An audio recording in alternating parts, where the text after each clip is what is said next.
berilah sesunat hati. Gerak sakti menjadi pengawal mencari kitab suci.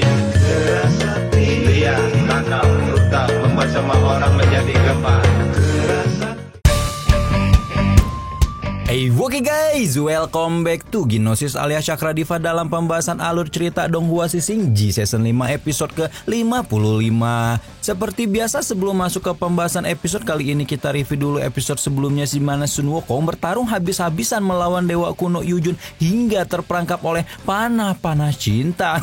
Enggak ya guys ya, panah derita dewa. Saat nyawa Wukong hampir melayang, Raja Siluman Banteng tiba-tiba datang untuk menyelamatkannya dan membuat Dewa Kegelapan itu terlempar ke Sungai Hitam. Namun meski demikian Dewa Kuno Yujun ternyata bisa bangkit lagi dan kembali melemparkan serangannya hingga menyebabkan Siluman Banteng terluka parah. Nah, di episode kali ini kita akan melihat bagaimana kelanjutan pertarungan antara Sun Wukong dengan Dewa Kuno Yujun, di mana nantinya Sun Wukong akan dibuat jadi patung batu dan harus meninggal dunia lagi untuk ke berapa kali ya guys ya. Aduh, dan ini emang ceritanya langsung aja tuh kita bos.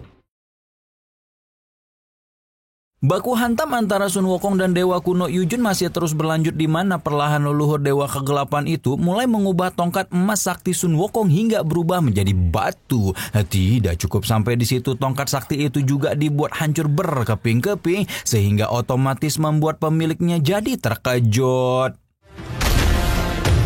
Namun meski tongkatnya telah dihancurkan, Sun Wukong tidak menyerah melawan Dewa Yujun dan bertekad untuk bisa menyelamatkan Xiaoyu yang terperangkap dalam tubuh dewa tersebut. Tanpa ragu sedikit pun Sun Wukong langsung saja menyasar tempat Xiaoyu disembunyikan. Tapi tiba-tiba tiba-tiba saja Sun Wukong malah kena serangan balik Dewa Yujun yang ternyata dapat mendeteksi arah pergerakannya yang hendak mengambil Xiaoyu. Alhasil tubuh Sun Wukong pun malah terhempas mundur, sedangkan Yujun sendiri makin menjadi murka dan langsung mempersiapkan kekuatannya untuk menggeprek Sun Wukong lagi. Dengan kekuatan penuhnya, leluhur Dewa Kegelapan itu pun mencoba menghimpit Sun Wukong dengan jurus telapak tangan raksasa, tetapi hal itu tidak lantas membuat Sun Wukong menyerah untuk terus melawannya. Alih-alih menyerah begitu saja, Sun Wukong justru mengerahkan jiwa kera raksasanya hingga berhasil membuat Dewa Kuno Yujun terpental.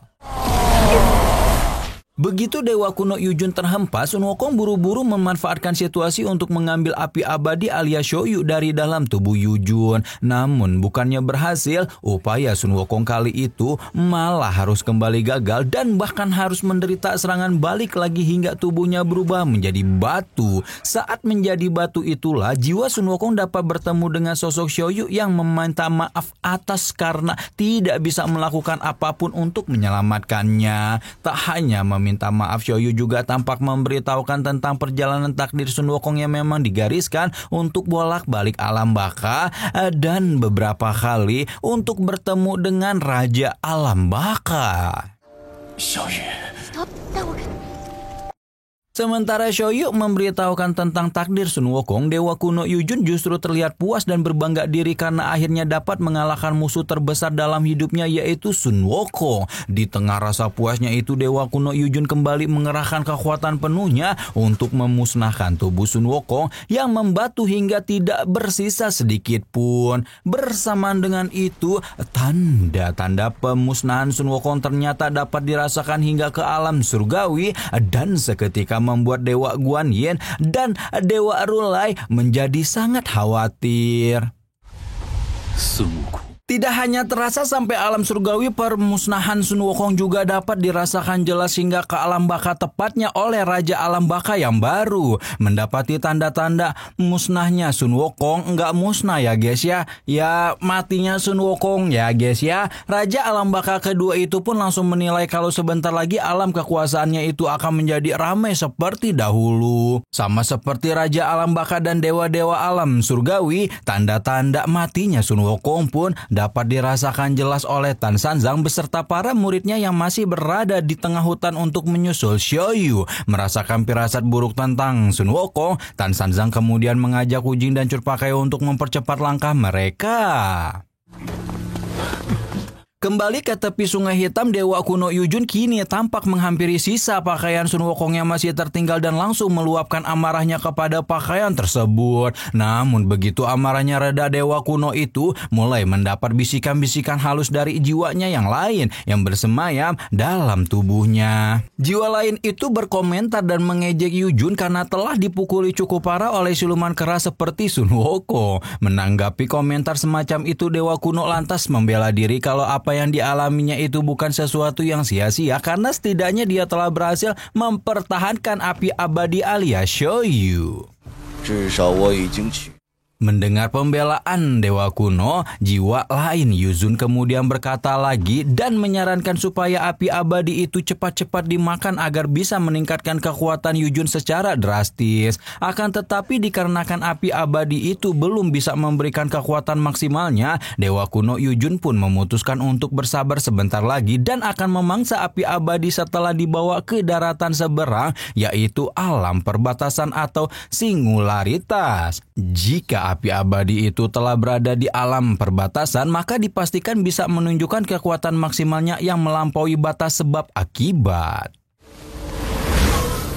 Sementara Dewa kuno Yujun pergi menuju daratan seberang, Tan Sanzang dan dua muridnya terlihat mempercepat langkah hingga sampailah mereka bertiga di tepi Sungai Hitam. Begitu tiba di sana, mereka dikejutkan dengan bekas-bekas pertempuran sembari terus mencari keberadaan Sun Wukong yang masih belum juga kelihatan batang hidungnya. Setelah beberapa saat mencari, Tan Sanzang dan dua muridnya kembali dikejutkan dengan sosok Bai Long yang sedang berdiri di tepi Sungai Hitam sembari menggendong adik banteng yang masih pingsan. Melihat semua kejadian itu, Tan Sanzang langsung menanyakan terkait apa yang baru saja terjadi di tempat tersebut.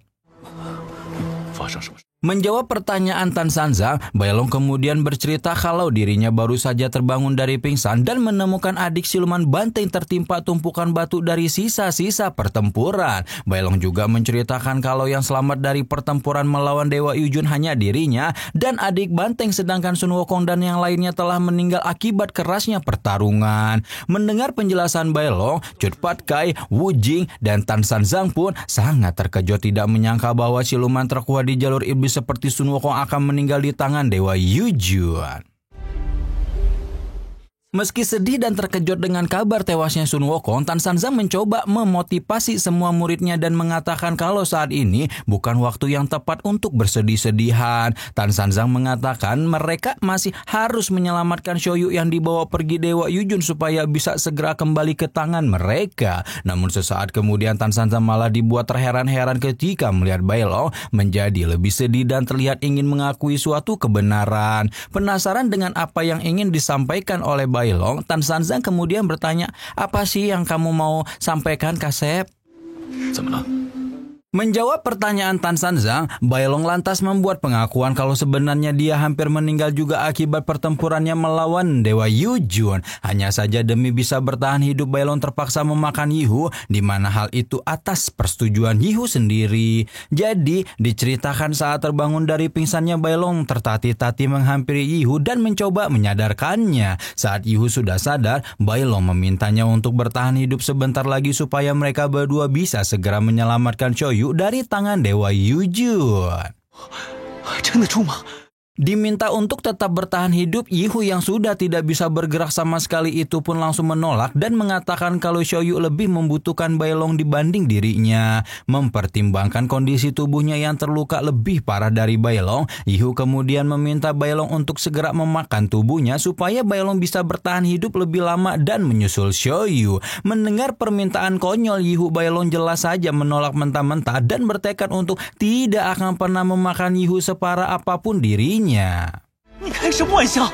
Melihat Bai Long enggan memakannya, Yihu terus saja membujuk dan memaksa Bai Long untuk menuruti permintaannya. Dengan amat jelas Yihu membuka jalan pikiran Bai Long bahwa jika Bai Long mau memangsanya, maka dipastikan dia akan memiliki kesempatan yang lebih besar untuk menyelamatkan Shoyu. Selesai berkata-kata, Yihu pun langsung menutup mata sembari menyampaikan permintaan lainnya untuk membalaskan dendam kepada Dewa Yujun. Sejak saat itulah Bai Long berubah menjadi jiwa serigala dan terpaksa memakan Yihu sebagaimana yang Yihu inginkan.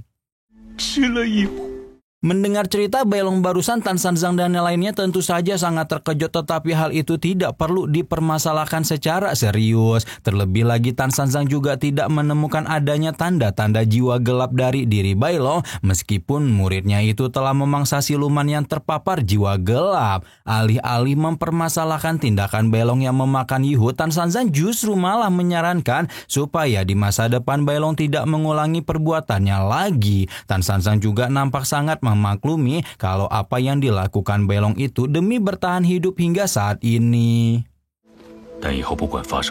Mendapati Tan Sanzang tidak menghukum atau menyalahkan tindakan yang sudah diperbuatkannya, Bailong tentu saja merasa lega dan ia pun segera memberitahu semua orang kalau dirinya sudah berjanji kepada Yihu untuk menyelamatkan Xiaoyu yang diculik Dewa Yujun. Tidak hanya itu, Bailong juga memberitahu kalau saat ini Xiaoyu dibawa pergi Dewa Yujun menuju ke daratan seberang dan oleh sebab itulah mereka harus bergegas untuk menyelamatkannya. Mendengar apa yang dikatakan Bailong, Cut Patkai malah jadi pesimis bisa menyelamatkan Xiaoyu. Terlebih lagi orang terkuat seperti Sun Wukong pun bisa meninggal di tangan dewa itu.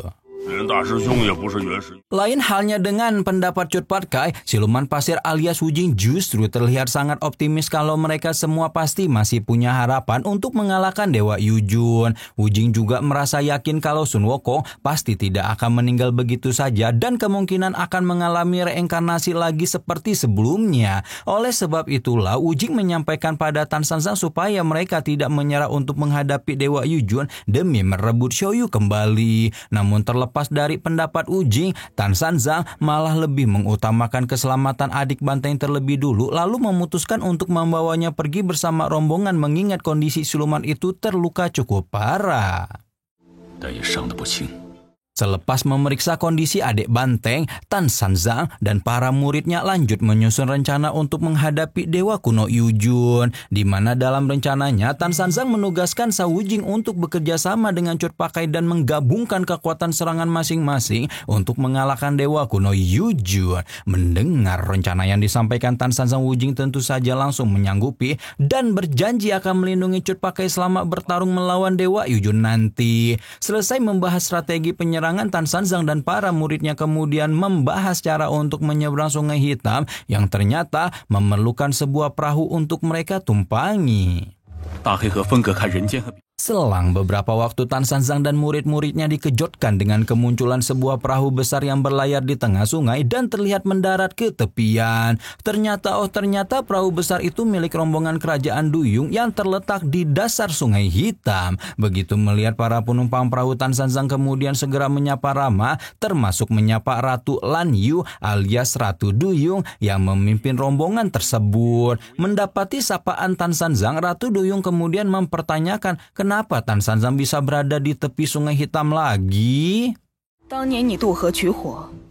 Menanggapi pertanyaan Ratu Duyung, Tan Sanzang kemudian menjelaskan kalau saat ini dia dan rombongannya sedang mengejar Dewa Kuno Yujun yang membawa pergi api abadi menuju daratan seberang. Dia pun segera memohon bantuan Ratu Duyung supaya bisa memberikan kemudahan untuk menyeberangi sungai tersebut. Namun sebelum setuju memberikan bantuan kepada rombongan Tan Sanzang, Ratu Duyung itu malah mempermasalahkan terkait dampak buruk dari pengambilan api abadi bertahun-tahun lalu yang menyebabkan terjadinya ketidakseimbangan Yin dan Yang di dunia ini serta menyebabkan banyak munculnya jiwa gelap. Mendapati respon Ratu Duyung seperti itu, Tan Sanzang mencoba membujuk supaya mereka tidak menyerah untuk merebut kembali api abadi. Waduh guys, Sun Wukong modar lagi nih Edian ya guys ya. Aduh, Sun Wukong, kematian Sun Wukong ini untuk yang keberapa kali ya guys ya. Nah nanti ini tuh ternyata ya guys ya, episodenya itu udah langsung tamat ini teh guys. Jadi nanti kita bakal tayangin langsung ya guys ya. Nanti seperti biasa itu kan dari season 1, 2, 3, 4, 5 itu tuh semua nanti bakal kita gabungin ya. Tapi kan 1, 2, 3, 4 tuh udah ada gabungannya guys, episode per seasonnya ya. Nanti tinggal gabungin aja per season 5-nya. Oke, kalau gitu tungguin episode 56-nya hanya di Ginosis alias Cakra Diva. Rama di sini pamit. Bye bye.